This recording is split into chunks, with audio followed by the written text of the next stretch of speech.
कक्षा 7 के बच्चे ध्यान दें विषय संस्कृत पर। ये आपका है 13 पाठ, यश और युधिष्ठिर का संवाद। जब पांडव लोगों का अज्ञातवास हुआ था उस समय की यह घटना है कि एक बार पांचों भाई शिकार करते हुए बहुत दूर जंगल में जा चुके थे, जिसके कारण इन लोगों को बहुत तेज प्यास लगे। पानी के तलाश में इधर उधर भटकते हुए ये एक जंगल से दूसरे जंगल में गए, जहाँ पर एक सरोवर दिखाई दिया।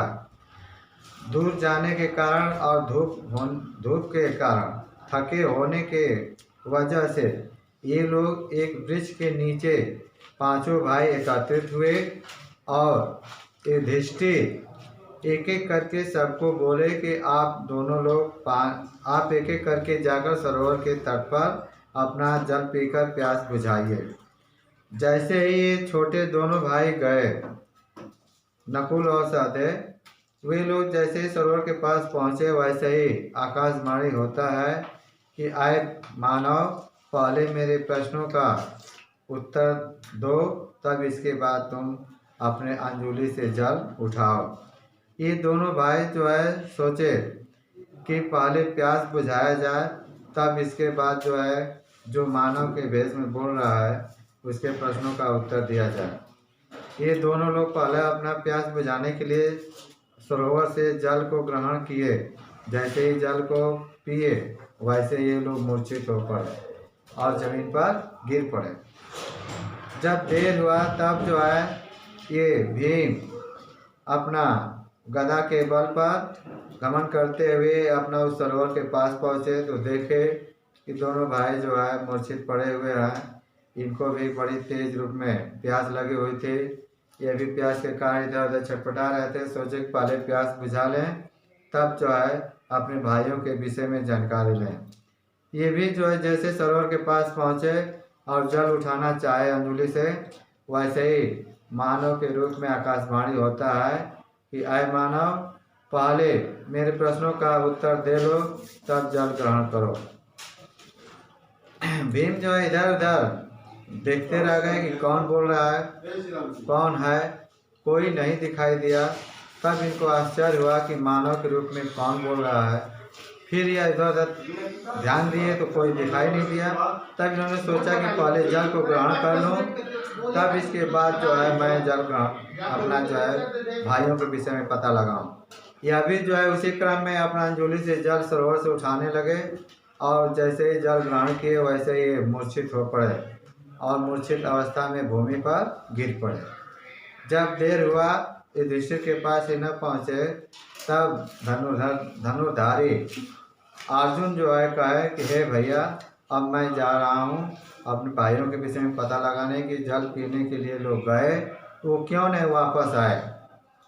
यह भी अपने धनुर्धारी विद्या पर गर्व के साथ सरोवर के पास पहुँचे और वहाँ अपने भाइयों की अचेत अवस्था को देख करके यह भी दुखी हुए कि क्या हुआ है, कैसे ये लोग अचेत पड़े हुए हैं।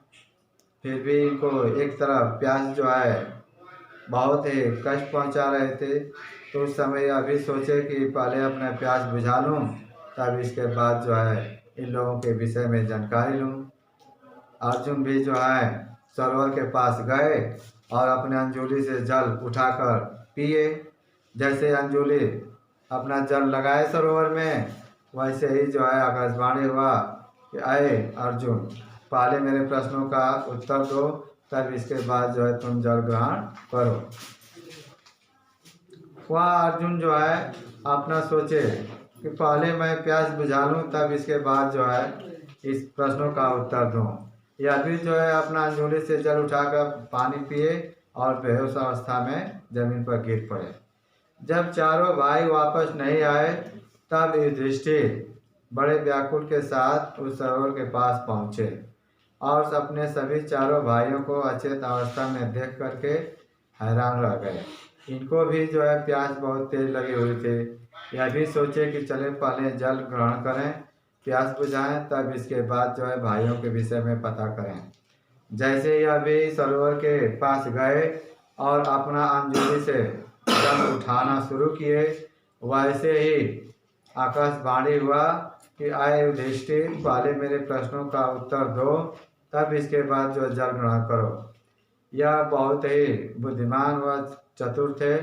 यह समझ गए कि यहाँ कोई मानव नहीं बोल रहा है, कोई देव है जो हम लोगों की परीक्षा ले रहा है। यह जो है हाथ जोड़े हुए खड़ा हो गए और बोले, हे देव, जो आप मानव के रूप में बोल रहे हैं, पहले आप मेरे सामने प्रकट हों और अपना आप प्रश्न रखिए।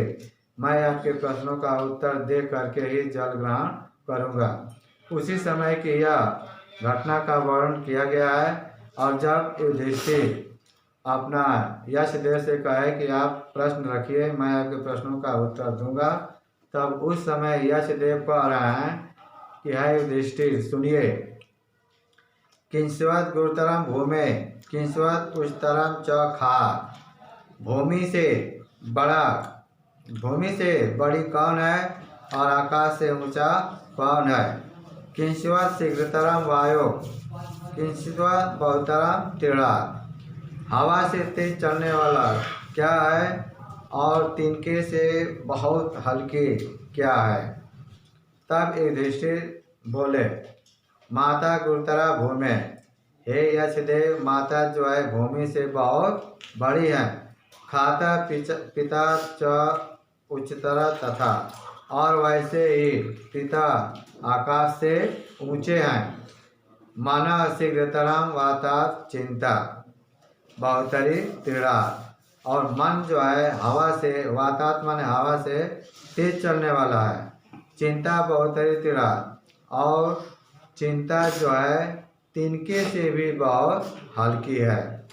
जब व्यासदेव अपना पहले प्रश्न का उत्तर युधिष्ठिर के द्वारा सुन लिए, तब उसी क्रम में आगे बढ़ते हैं और पूछते हैं कि आय युधिष्ठिर, यह बताइए, क शत्रु दुर्जय पुंसाम।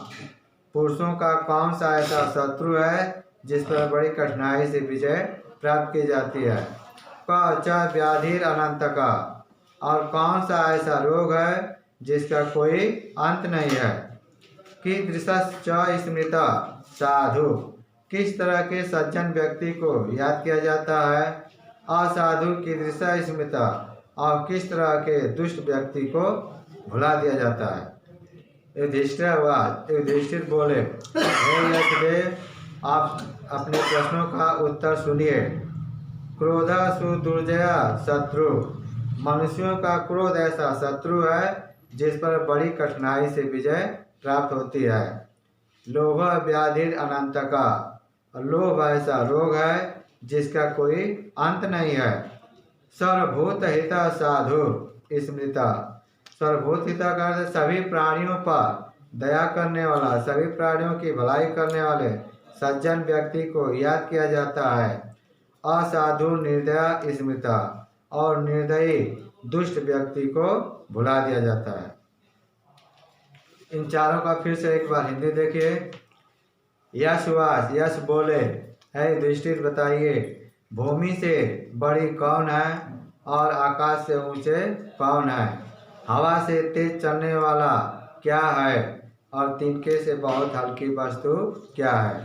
तब युधिष्ठिर बोले, माता भूमि से बड़ी हैं और वैसे ही आकाश से पिता ऊंचे हैं। हवा से तेज मन चलने वाला है और तिनके से बहुत हल्की चिंता है। यश दूसरे प्रश्न क्रम में बोले, अय युधिष्ठिर, बताइए, पुरुषों का कौन सा ऐसा शत्रु है जिस पर बड़ी कठिनाई से विजय प्राप्त होती है? कौन सा ऐसा रोग है जिसका कोई अंत नहीं है? किस तरह के सज्जन व्यक्ति को याद किया जाता है और किस तरह के दुष्ट निर्दयी व्यक्ति को याद नहीं किया जाता है? युधिष्ठिर बोले, हे यशदेव, मनुष्यों का क्रोध ऐसा शत्रु है जिस पर बड़ी कठिनाई से विजय प्राप्त होती है। लोभ ऐसा रोग है जिसका कोई अंत नहीं है। सभी प्राणियों पर भलाई करने वाले सज्जन व्यक्ति को याद किया जाता है और निर्दयी दुष्ट व्यक्ति को भुला दिया जाता है। इस पाठ को आप लोग एक बार फिर दोहरा लीजिए।